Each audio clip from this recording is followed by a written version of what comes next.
تو جو زیغ ہے، ٹیڑھا پن ہے، اور کچھ انسان کی فکر میں بتقاضائے بشریت چاہے وہ اہل بیت کا کوئی بہت بڑا فرد ہو، امام حسن ہو، امام حسین ہو، علی المرتضی ہو، تو طبقہ انبیاء کو اللہ نے معصوم رکھا ہے۔ عصمت جو ہے یہ مخصوص ہے انبیاء علیہ السلام کے ساتھ، لیکن اس طبقے کو، اہل بیت کو، صحابہ کو اللہ نے، ہم ان کو محفوظ سمجھتے ہیں کہ اللہ معصوم نہیں ہے، لیکن ان کو اللہ نے محفوظ رکھا ہے، ان کو محفوظ فرمایا ہے، اس لیے ہمارا ان کے ساتھ جو ظن ہے، گمان ہے، وہ بہتر ہے کہ یہ ہم سے اچھے ہیں اور ان اللہ کے مقبول ہیں۔ لیکن یہ کہنا کہ یہ پاک ہیں نبیوں کی طرح، یہ عقیدہ غلط ہے، یہ اہل سنت کا عقیدہ نہیں ہے، کیونکہ اس پر دلیل نہیں ہے۔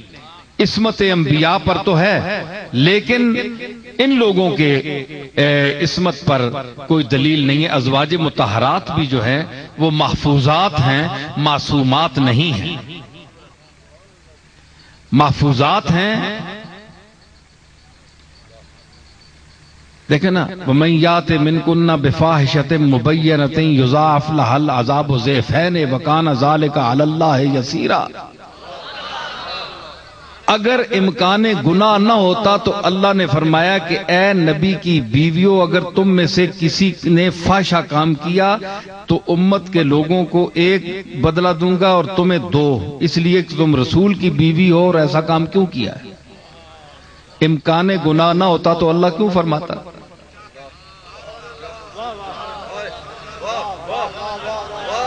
تو جب مائیں معصوم نہیں ہیں تو اولاد کس طرح معصوم ہو سکتی ہے؟ تو اسی پر پیر میر علی شاہ صاحب نے شیعہ اور سنی کے جو میں آپ محاکمہ کیا ہے، اور تصفیہ ما بین سنی و شیعہ میں بڑی تفصیلی بحث کی ہے، اس میں انہوں نے یہ بھی لکھا ہے، حالانکہ ایک سید گھرانے سے ان کا تعلق ہے، اور بعض لوگوں کا یہ خیال ہے کہ جو شخص سید ہو اس کا شیعہ ہونا ضروری ہے، کہ وہ شیعہ مسلک کا آدمی ہو، اگر وہ شیعہ نہیں ہے تو وہ سید نہیں ہے۔ تو یہ ایک غلط فہمی ہے۔ شیعہ پن اگر اہل بیت کی محبت کا نام ہے تو پھر میرا خیال ہے کہ امام شافعی جیسا آدمی اگر اس سے پوچھا گیا تو امام شافعی نے فرمایا تھا کہ لو کان رفضا حب آل محمد فلیشہد الثقلان انی رافض، کہ اگر محمد کی اولاد کے ساتھ محبت کرنا شیعہ پن ہے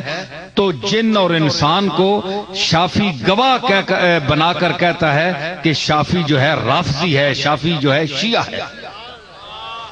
تو مطلب ہے کہ حب آل محمد، محمد الرسول اللہ کی اولاد، آپ کی صاحبزادی سیدہ فاطمہ کی اولاد سے محبت کرنا، یہ داخل ایمان ہے، یہ اصل ایمان ہے۔ تو صرف محبت کرنا شیعہ پن نہیں، اسی طرح ماشاءاللہ اہل سنت میں بھی محبت ہے، اور ہمارا دل بھی اہل بیت کی محبت سے لبریز ہے، ازواج مطہرات کی محبت سے بھی، ان کی عظمت اور عزت سے لبریز ہے، اور حضرت سیدہ عائشہ کی عظمت، حضرت خدیجہ الکبریٰ اور تمام جتنی ازواج ہیں تمام کی عظمتیں ہم مانتے ہیں، دل و جان سے مانتے ہیں۔ تو اسی طرح اولاد کی جو محبت ہے وہ بھی جزو ایمان ہے۔ تو اس حوالے سے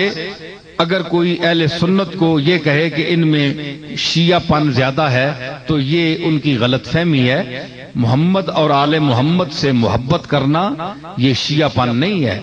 یہ اصل ہے، یہ ایمان کی اصل ہے۔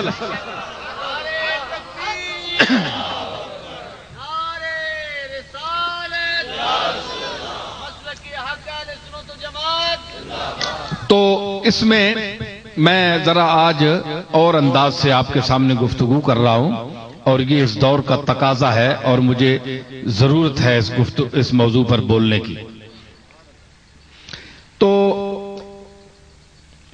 صحابہ کا بڑا مقام ہے اور اس میں بھی درجات ہیں، سابقون الاولون ہیں، کچھ پہلے ایمان لائے، کچھ بعد دور میں لائے، تو اللہ نے ان کے لیے بھی وعدہ فرمایا اچھائی کا تمام کے ساتھ، تو ہم ان کا بھی احترام کرتے ہیں۔ تو جس طرح اہل بیت کے افراد،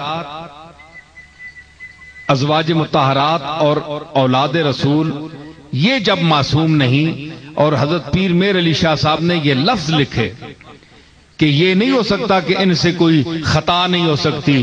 اہل بیت سے کہ یہ غلطی نہیں کر سکتے، یہ بھول چوک ان سے نہیں ہو سکتی، ایسی کوئی بات نہیں ہے، یہ بھی بھول سکتے ہیں، ان سے بھی خطا ہو سکتی ہے، اور یہ بھی اللہ سے معافی مانگتے ہیں۔ وہ تو ایسی بارگاہ ہے کہ معصوم ہو کر بھی استغفار کرتے ہیں، اور یہ کہتے ہیں کہ کوئی ہماری ایسی بات نہ ہو جو مالک کو ناگوار گزری ہو۔ حضور کتنی مرتبہ دن میں استغفار فرماتے تھے، تو یہ وہ بارگاہ ہے اللہ کی۔ تو اس حوالے سے کوئی بھی معصوم نہیں ہے، خطا ہو سکتی ہے، تو اپنی طرف سے عصمت کا یہ عقیدہ گھڑ لینا بغیر کسی سند کے، شرعی سند کے، قرآن و حدیث کی سند صحیحہ کے بغیر کسی کے متعلق کوئی عقیدہ گھڑ لینا کہ یہ طبقہ یوں ہے، یہ طبقہ یوں ہے، تو اس کی اہل علم کی نظر میں کوئی حیثیت نہیں ہوتی۔ جب تک آپ کے ساتھ، آپ کے پیچھے کوئی دلیل قطعی نہ ہو، حدیث صحیح موجود نہ ہو، کوئی قرآنی ثبوت نہ ہو، ادلہ قطعیہ میں سے کوئی دلیل نہ ہو، تو ویسے ہوا میں تعمیر شروع کر دینا یہ کوئی سمجھداری کی بات نہیں ہے۔ تو اہل سنت والجماعت کا جو مسلک ہے 1400 سال پر محیط ہے، اس میں بڑے بڑے اکابر اور بڑے بڑے لوگ پیدا ہوئے ہیں،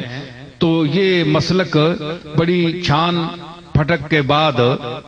جس طرح کہنے نا چھاننی وچ چھن کے پہنچے ہے۔ 1400 سال نہیں چھاننی لگی ہے، ہر عقیدہ، ہر بات جو ہے وہ چھن کر آ رہی ہے، تو اس میں بڑی بڑی روایات ہیں، بڑے بڑے عجیب باتیں ہیں۔ تو یہ فرقے وجود میں آئے حضور علیہ الصلوۃ والسلام کے بعد، انہوں نے اپنے اپنے، جس طرح شخصیت پرستی ہوتی ہے، شخصیت پرستی کا دور شروع ہوا، اور جس طرح احادیث میں آتا ہے کہ حضور علیہ الصلوۃ والسلام نے جناب علی المرتضیٰ سے فرمایا کہ تم سے